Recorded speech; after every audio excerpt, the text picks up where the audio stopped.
Every day, many people go to the grocery stores and buy their food.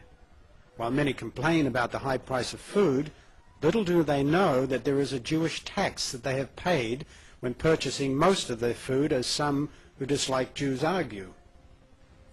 According to some non-Jews, this reported Jewish tax is paid on nearly all prepackaged food items and is often signified by the capital letter K within a circle, or the letter U within a circle in the US, although there are approximately 400 other Jewish organizations who may use different symbols, with some of the symbols now shown.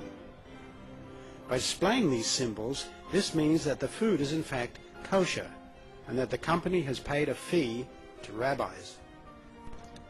Yearly, these fees from various Jewish organizations appear to be quite significant. Additional costs are made by having to purchase supplies from other kosher shops, such as kosher flour for a pre-packaged kosher cake mix, and from some suppliers having to handle kosher food in a different manner, although there appears to be no health benefits obtained from such. The Jewish ADL, that is the Anti-Defamation League of B'nai B'rith, an exclusively Jewish organization, say that such accusations are merely a bizarre claim by right-wing extremists. They suggest that rabbis are not making millions of dollars from this matter, and it is merely used as propaganda by people who dislike Jews. In one of the ADL's articles, they repeatedly assure readers that no Jews are getting wealthy from this, and that the costs are so minuscule that they can hardly even be measured. According to the April 5, 2000, and food products had a portion of their costs go to rabbis. The Orthodox Union, which uses the U symbol, reportedly makes over $20 million a year. This is quite a sum, particularly considering that there are said to be over 275 other Jewish organizations that also certify food as kosher in the US, and 400 such organizations around the globe. The Anti-Defamation League of B'nai B'rith has said in the past that Heinz's costs were very little. In fact, according to the ADL, Heinz's costs were so small we can't even calculate it. On 2003, the Canadian Jewish News reported that Heinz in Canada was getting rid of its kosher certification on some, but not all, products due to the reported extra costs associated with kosher certification. This was done to keep costs down. A spokesperson for Heinz said that the decision was based on both savings and how complex the manufacturing process is. The U.S. government seems to encourage such affairs. In fact, contradicting separation of church and state, the government has issued the Gain report about selling kosher food abroad. Despite this cost to non-Jewish consumers, some argue, seldom, if ever, do Jews disclose the real meaning of these symbols to buyers. In Canada, the symbol COR for Congress of Orthodox Rabbis is used, which some feel is misleading.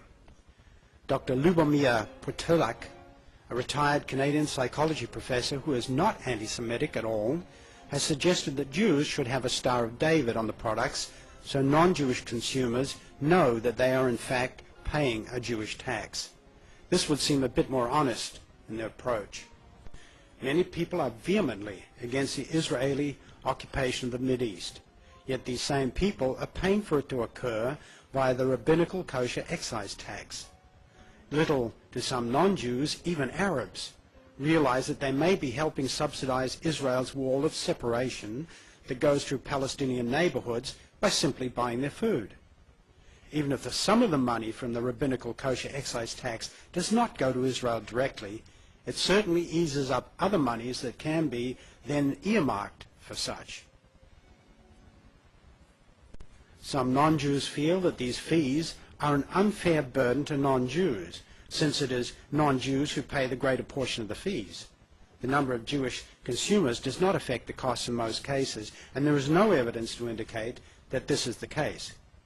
Jews are roughly 2% of America's population, and those who eat only kosher foods probably account for 0.5%, mostly during religious observances.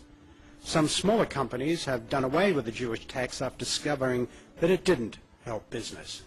Today you will see kosher certification noting that such fees have been paid, on most prepackaged food products, from pancake mix to crackers to lasagna noodles to ketchup, mustard, tomato juice, and so forth.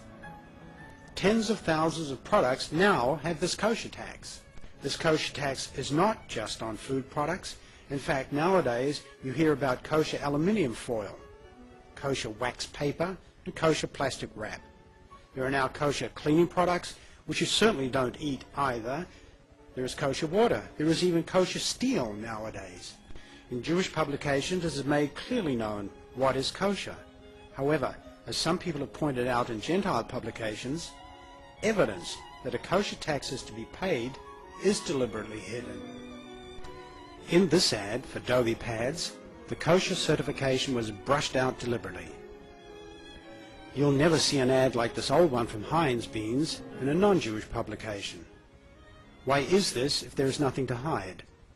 Today it seems that these kosher taxes tend to affect all consumer items.